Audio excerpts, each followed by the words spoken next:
Chris, you've mentioned how Glimpse is connectivity agnostic. So, how does Glimpse handle visibility in areas with limited or no cellular coverage? The challenge is so GPS by its nature works without cellular coverage.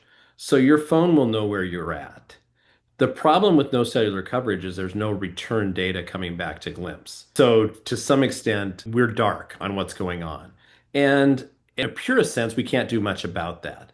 However, there are other solutions coming out. There's a point-to-point wireless technology called LoRa that is interesting that people are installing out in the middle of nowhere. They basically put a big router and they can then cover a geographic area with a signal.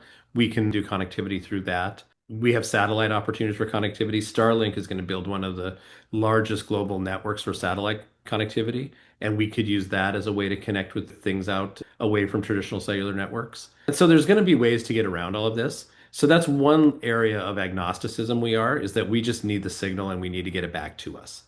The other way that we're agnostic is we're agnostic on how people give us the signal, right? So in the early days of Glimpse, the only way to work with Glimpse was to download one of our apps. And that's how we would track things. Well, today it's a lot more sophisticated. We're sort of an open platform to connect anything that has a connection.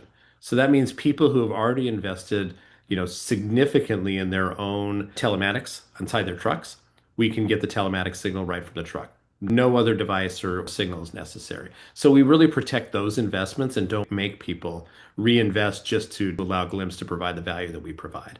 So those are the two ways that we try to be very agnostic, get our signal for anywhere we can, and then also connect to any existing GPS tracking environments that are in the market.